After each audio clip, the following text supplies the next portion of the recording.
أحينا بعدما أماتنا وإليه النشور. أشهد أن لا إله إلا الله وحده لا شريك له وأشهد أن محمدا عبده ورسوله. اللهم صل وسلم وبارك على سيدنا محمد وعلى آله وصحبه ومن والاه.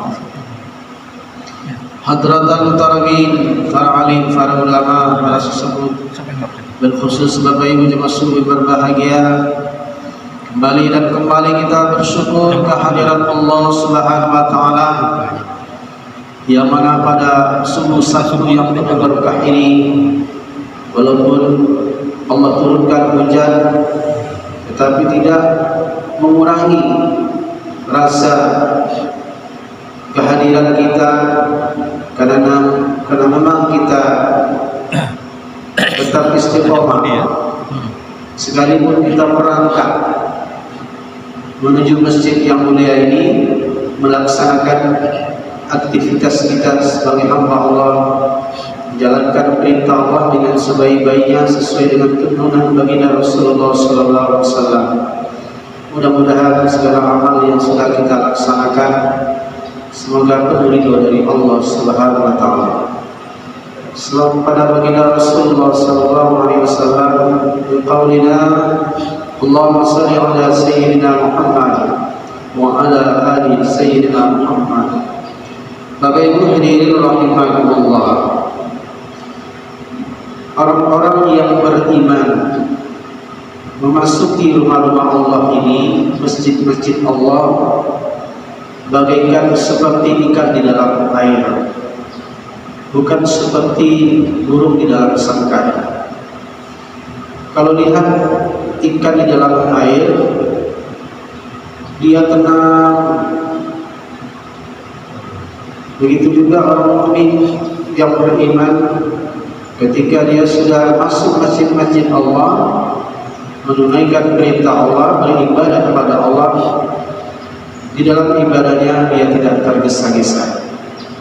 Kenapa? Karena Allah menambahkan keimanan pada dia. Allah firman dalam surah Al-Fat, yang berbunyi A'udzubillahi minasyaitonir rajim. Bismillahirrahmanirrahim.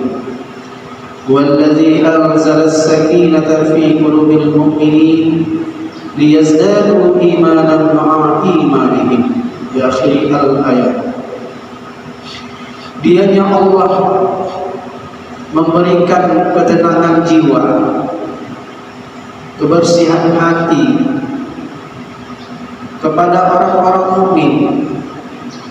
Kemudian Allah tambahkan kembali keimanan kepada mereka, karena memang mereka sudah beriman kepada Allah. Jadi Bapak Ibu hadirin rahimakumullah, di dalam kita beribadah ini kita tidak boleh tergesa-gesa, mau cepat selesai gitu. Baru salam kanan salam kiri langsung bubar. Ini ibadah tidak sempurna. Kalau tuntunan Rasulullah SAW, selesai kita sholat, kita berzikir dulu, memperbanyak ingat kepada Allah. Rasulullah mengajarkan kita harus berzikir, tasbih, kemudian tahmid, tahlil, baru kita berdoa kepada Allah.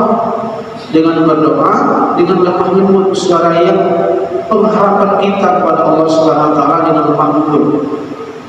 Bahkan kalau kita berdoa di malam hari sambil meneteskan air mata, karena kita mengingat dosa-dosa kita yang telah kita perbuat.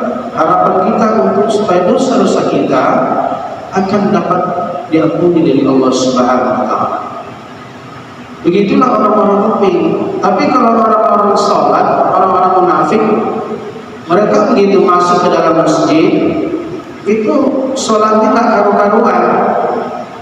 Tumakninanya nggak ada, mulai takbir ula sampai salam, tak ada sama sekali tumakninanya.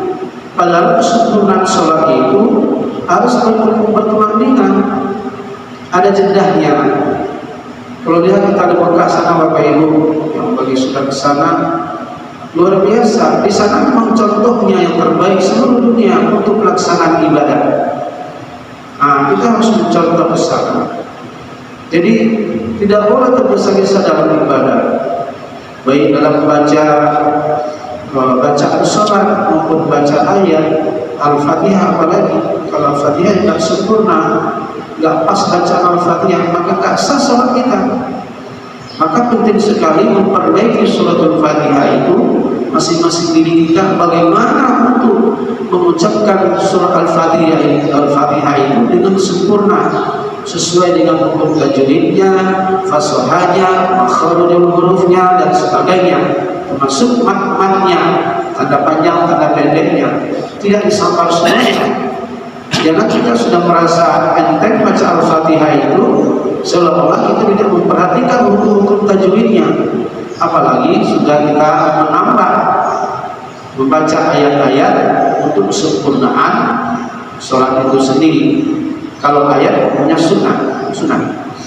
Jadi untuk itu saya sendiri dulu Bapak Ibu, untuk menjadi imam ke depan ini, waktu umur saya 16 tahun masih sekolah kelas 2 aliyah waktu itu guru saya itu untuk menunjuk saya jadi imam, khususnya sholat tarawih, itu Al-Fatihah dulu belum tes. Karena saya sudah merasa sudah hafal Al-Fatihah itu, saya anggap enteng. Begitu dites, banyak salahnya gitu, terutama mengucapkan huruf-hurufnya itu. An-amta alaihim, kalau an-amta alaihim, bertambah hurufnya jadinya. Huruf ta itu belum di situ. An-amta alaihim. Di situ saya kesalahan saya dulu. Itu untuk mengetes Al-Fatihah saja Bapak Ibu, itu selama 1 bulan saya. Mulai dari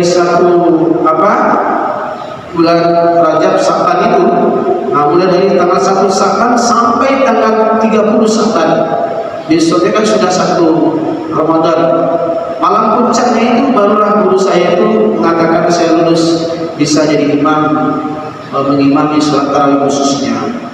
Banyak yang dites seperti itu, yang senior saya yang ada umurnya 40 tahun, 50 tahun, semuanya mereka gagal. Hanya saya sendiri dinobatkan waktu itu. Begitulah pentingnya untuk kita memperbaiki bacaan kita itu dengan sesuai dengan hukum tajwidnya, terutama kita membaca Fatihah itu. Kami dulu sering dites ketika ada profesor doktor dari Jakarta itu meminta dites lagi Al-Fatihah itu, khususnya orang-orang yang beriman, yang imam di depan. Jadi untuk itu di dalam melaksanakan ibadah ini, mari kita senantiasa tanamkan rasa ketenangan jiwa pada diri kita, terutama pada kita masuk rumah ini, melangkahkan kaki, mengayunkan tangan kita, kemudian masuk masjid dengan tertib sesuai dengan adab-adab masjid, kemudian niat iktikaf langsung. Sebelum kita duduk, kita tunaikan dulu sholat tahiyatul masjid wa rakaat. Begitulah aturan agama kita yang sempurna, sehingga rukun dan sunnahnya kita dapat tunaikan dengan baik, sehingga sempurna ibadah kita kepada Allah.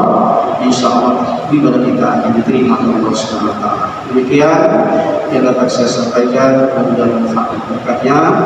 Minta semuanya maaf atas kekurangannya. Kita tutup dengan tasbih beberapa majelis. Subhanallahumma wa bihamdika, asyhadu an la ilaha illa anta, astaghfiruka wa atubu ilaik.